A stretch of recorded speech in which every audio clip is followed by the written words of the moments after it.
resolvendo um problema de mecânica que trata sobre momento angular, mais especificamente sobre conservação do momento angular. Uma bala de massa m minúsculo se move horizontalmente com velocidade v. A bala atinge a borda de um disco sólido que está inicialmente em repouso, ficando cravada nele. Então aqui a gente tem um esquema, né, dessa situação. Você tem uma bala que está se movendo puramente na horizontal, certo? E em determinado instante ela vai atingir esse disco na borda dele, né, na extremidade dele, nesse ponto aqui. Tá? Então aqui antes da interação e aqui após a interação. O disco, né, tem massa m maiúsculo, raio r, momento de inércia mr ao quadrado dividido por 2 e está livre para girar em torno de seu eixo. Esse eixo aqui vertical. Qual é a velocidade angular do disco imediatamente após a bala ser cravada nele? E aqui estão as opções, né? São opções para a velocidade angular do disco e a questão nos dá respostas em termos da massa do disco, da velocidade que a bala atinge o disco, da própria massa da bala, né, que é esse mzinho minúsculo, e do raio do disco, tá certo? Então, são em termos dessas 4 variáveis. O que a gente pode ver nessa questão? Essa é uma questão que ela trata de rotação desse disco, né? A princípio o disco está parado e depois que a bala atinge esse disco, o disco vai girar.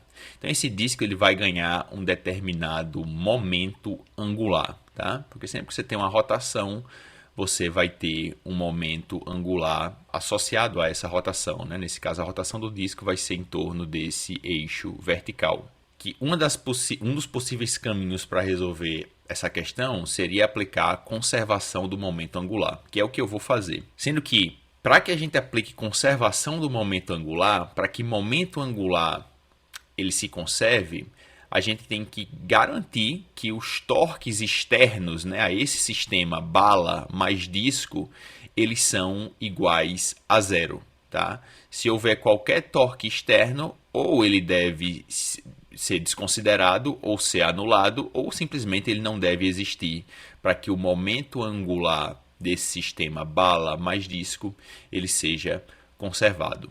A questão ela já é posta de uma determinada forma que ela já considera que a força-peso não vai ter nenhum papel relevante nessa situação. Mas a gente poderia pensar, a força-peso seria a única força, né, que é externa a esse sistema bala mais disco. Então, será que a força-peso teria alguma influência sobre esse sistema de maneira que o momento angular ele não fosse conservado? E a resposta é não, tá? É não, porque como a questão ela propõe que o disco ele só pode girar em torno desse eixo, então o torque, certo, da força-peso com relação a esse sistema não seria de maneira a fazer o disco girar em torno desse eixo aqui vertical, tá certo? Da maneira que a bala está vindo, né, força-peso é sempre atuando para baixo, tá? Então, na verdade, o torque da força-peso não seria em torno desse eixo, mas em torno de um eixo que estaria aqui na horizontal, tá? E não em torno desse eixo vertical. Então a questão ela já propõe de uma certa forma, né? Diz que a bala ela está vindo na horizontal e se move horizontalmente, né? Com velocidade v, então ela nem propõe que poderia ter uma atuação aqui de uma determinada força-peso que iria curvar, né, essa bala para baixo. Então, de qualquer maneira, ao longo desse eixo aqui mostrado na figura, eu posso com certeza aplicar a conservação do momento angular, porque não existem torques externos atuando ao longo desse eixo, certo? Então, dito isso, a gente pode passar para aplicar a conservação do momento angular. Calcular primeiro, né? Primeiro o disco ele está parado, ele não está girando. A única coisa que está se movendo, né, que tem energia para ser transferida, é a bala. Então, o que é que eu vou fazer? Eu vou considerar a bala exatamente aqui nesse ponto em que ela faz contato com o disco. Então, qual é o momento angular que a bala tem exatamente nesse ponto aqui? Supondo que não teria disco nenhum aqui, né? A bala está se movendo horizontalmente e quando ela chegar nesse ponto aqui, ela está a uma distância r desse eixo de rotação do disco. Tá? Então, vou calcular qual o momento angular que a bala tem nesse ponto aqui E eu vou dizer, né, no final, que depois que ela entra em contato com o disco, o momento angular final, quando eu fizer o cálculo, né, vai ser o momento angular da bala e o momento angular do disco vai ter que ser igual ao momento angular inicial que a bala tem exatamente aqui nesse ponto em que ela fez contato com o disco. Tá? E é assim que eu vou resolver essa questão. Então, momento angular da bala na posição do impacto. Né?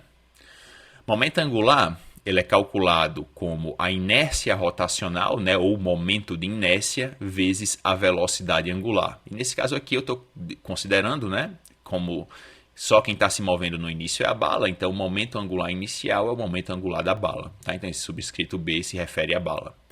Qual a inércia rotacional da bala? Quando você tem uma partícula se movendo em torno de um eixo, o momento de inércia é dado por mr ao quadrado, massa da bala vezes a distância para o eixo de rotação, r elevado ao quadrado.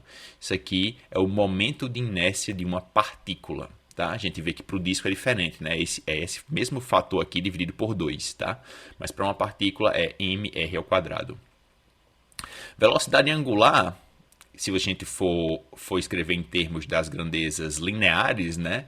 A gente tem que a velocidade linear, a velocidade escalar que aquela bala tinha, né? No momento em que acontece o impacto, dividido pelo raio do disco, né? Porque a distância da bala para aquele eixo de rotação, né, é exatamente o raio do disco. Tá? No momento do impacto, a bala vai estar aqui e a distância para o eixo de rotação é exatamente o raio desse disco. Tá? Então, a velocidade angular da bala no momento do impacto, tá? Na verdade, imediatamente antes do impacto. Né? Eu estou considerando a bala naquela posição, mas imediatamente antes de acontecer o impacto, porque é antes de acontecer essa interação. Então, velocidade angular imediatamente antes do impacto é a velocidade que a bala vai ter, né? Vai chegar para o impacto dividido pelo raio do disco. Tá? E aí eu posso simplificar esse quadrado com esse R aqui, e eu tenho que o momento angular inicial da bala é mr vezes v. Agora, qual é o meu papel? É calcular o momento angular do conjunto, né? Se lembra, a questão fala para calcular a velocidade angular do disco, né?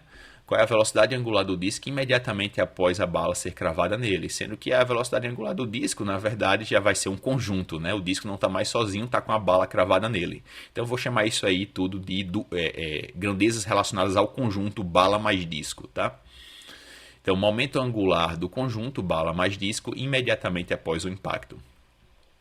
Isso aqui vai ser, né, vou calcular agora, o momento angular final do conjunto. Vai ser momento de inércia da bala vezes velocidade angular da bala, mais momento de inércia do disco vezes velocidade angular do disco. Tá? Então, o momento angular final do conjunto vai ser o momento angular da bala depois do impacto, imediatamente após o impacto, mais o momento angular do disco imediatamente após o impacto.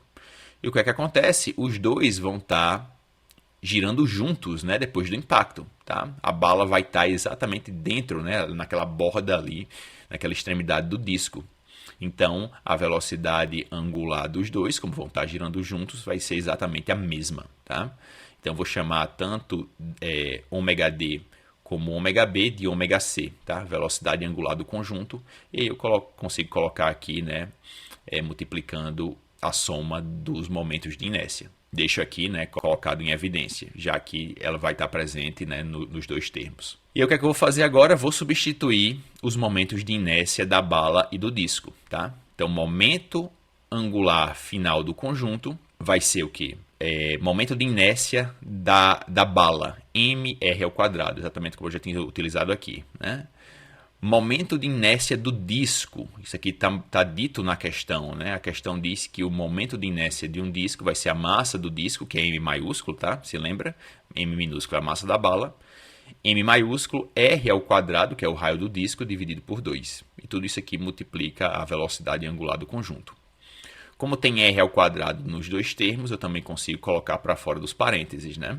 Então vai ficar, entre parênteses, massa da bala mais massa do disco dividido por 2. Isso tudo, né, no parênteses, é multiplicado por R ao quadrado vezes velocidade angular do conjunto. Qual é a resposta da questão? O que é que a questão quer saber? Qual é a velocidade do disco, que eu estou chamando de velocidade do conjunto, já que a bala vai estar dentro dele. Qual é a velocidade do conjunto logo após o impacto? Então, o que a questão quer saber é quem é esse ômega C aqui, tá? Velocidade angular do conjunto logo após o impacto. E o que é que eu vou dizer? Momento angular que a bala tinha imediatamente antes do impacto vai ser igual a momento angular final que o conjunto vai ter imediatamente após o impacto, tá? Isso aí é o que a gente chama de conservação. Momento angular inicial é exatamente igual ao momento angular final. E por que eu posso fazer isso? É o que eu estava falando no início. Porque não existem torques externos atuando ao longo do eixo do disco. Tá? Se existissem torques externos atuando ao longo do eixo do disco, eu não poderia aplicar a conservação do momento angular. Como não existem, então necessariamente ao longo daquele eixo vertical, o momento angular tem que se conservar. LI tem que ser igual a LF. Okay? Então, aplicando a conservação, LF igual a LI. Momento angular final, calculei no slide anterior. Está aqui, momento angular inicial, está aqui, né? E aí, o que é que eu vou fazer? Eu vou isolar quem é WC, que é o que a questão quer, ok? Antes de isolar, o que foi que eu fiz? Aqui desse lado esquerdo tem R ao quadrado, aqui desse lado direito tem R, cancelei esse R aqui, sumiu, e aqui desse lado esquerdo ficou só um R, porque o quadrado foi embora com esse R. E agora sim, posso calcular quem é ômega C, né? Velocidade angular do conjunto, passando todo esse resto aqui que está multiplicando ômega C para o outro lado, dividindo. Tá?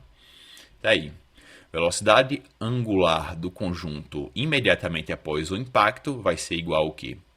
Massa da bala vezes a velocidade com que ela chega para o impacto, tá? V, dividido por, abre parêntese, massa da bala mais massa do disco dividido por 2, fecha parêntese, R, que é o raio do disco. E essa expressão está exatamente na opção B, tá? Da questão, gabarito da questão é a letra B. Espero ter sido claro, pessoal. Espero que tenham entendido. Se ficou alguma dúvida, deixa aí nos comentários. No mais, se gostou, dá o like no vídeo. Ativa o sininho para receber notificações de vídeos novos que eu postar no canal. E até a próxima.